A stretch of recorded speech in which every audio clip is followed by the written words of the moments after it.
1845 British സാമ്രാജ്യത്തിന്റെ കിരീടത്തിലെ പൊന്മുത്തായിരുന്ന Ireland. പക്ഷേ ആ മണ്ണിൽ പെട്ടെന്നൊരു ദിവസം പെയ്തിറങ്ങിയ മഴയ്ക്ക് അഴുകിയ ഗന്ധമായിരുന്നു. ലേറ്റസ്റ്റ് ബ്ലൈറ്റ് എന്നറിയപ്പെടുന്ന ഫംഗസ് ബാധ പാവപ്പെട്ട കർഷകരുടെ ഏക ആഹാരമായ ഉരുളക്കിഴങ്ങിനെ ചാരമാക്കി മാറ്റി. എന്നാൽ ചരിത്രം ഇവിടെ ഒരു ചോദ്യം ചോദിക്കുന്നു. ഒരു വിളനാശം എങ്ങനെയാണ് ദശലക്ഷക്കണക്കിന് ആളുകളുടെ മരണത്തിന് കാരണമായത്? ഇത് മനസ്സിലാക്കാൻ നാം അന്നത്തെ അയർലൻഡിന്റെ സാമൂഹികാവസ്ഥ അറിയണം. അയർലൻഡിലെ ഭൂരിഭാഗം ഭൂമിയും കൈക്കലാക്കിയിരുന്നത് ബ്രിട്ടീഷ് പ്രഭുക്കന്മാരായിരുന്നു. അവർ ലണ്ടനിൽ ഇരുന്നു കൊണ്ട് ഐറിഷ് കർഷകരെ പിഴിഞ്ഞു. കർഷകർക്ക് സ്വന്തം മണ്ണിൽ അവകാശമില്ലായിരുന്നു. ഉയർന്ന വാടക നൽകാൻ അവർക്ക് മറ്റു ധാന്യങ്ങൾ വിൽക്കേണ്ടി വന്നു. സ്വന്തം വിശപ്പടക്കാൻ അവർക്ക് ആകെയുണ്ടായിരുന്ന ആശ്രയം തങ്ങളുടെ ചെറിയ പറമ്പിൽ വിളയുന്ന ഉരുളക്കിഴങ്ങ് മാത്രമായിരുന്നു.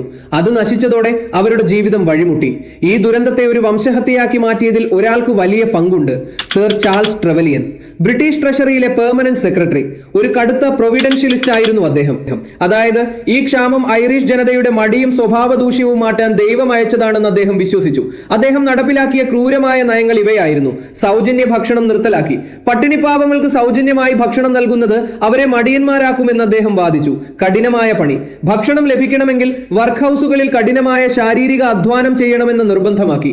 പട്ടിണി കൊണ്ട് എല്ലും തോലുമായി മാറിയ മനുഷ്യർ ആ പണിക്കിടെ കുഴഞ്ഞു വീണു മരിച്ചു. അയർലൻഡിൽ ആളുകൾ തെരുവുകളിൽ മരിച്ചു വീഴുമ്പോഴും ബ്രിട്ടീഷ് സൈന്യത്തിന്റെ കാവലിൽ അയർലൻഡിൽ നിന്നുള്ള ഗോതമ്പും കന്നുകാലികളും ഇംഗ്ലണ്ടിലേക്ക് കയറ്റി അയച്ചുകൊണ്ടിരുന്നു. ബ്രിട്ടീഷ് പാർലമെന്റിലെ ലേസേ ഫെയർ സാമ്പത്തിക നയമായിരുന്നു മറ്റൊരു വില്ലൻ. വിപണിയിൽ സർക്കാർ ഇടപെടരുത് എന്ന വാശി കാരണം ഭക്ഷണ സാധനങ്ങളുടെ വില നിയന്ത്രിക്കാനോ പൂഴ്ത്തിവെപ്പ് തടയാനോ ബ്രിട്ടൻ തയ്യാറായില്ല. കൂടാതെ ഗ്രിഗറി ക്ലോസ് എന്ന ക്രൂരമായ നിയമം കൊണ്ടുവന്നു.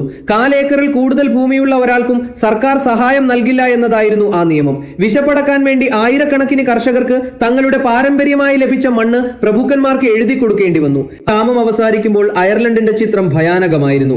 ഏകദേശം 10 ലക്ഷത്തോളം പേർ മരണമടഞ്ഞു. 15 ലക്ഷത്തോളം പേർ അമേരിക്കയിലേക്കും കാനഡയിലേക്കും പലായനം ചെയ്തു.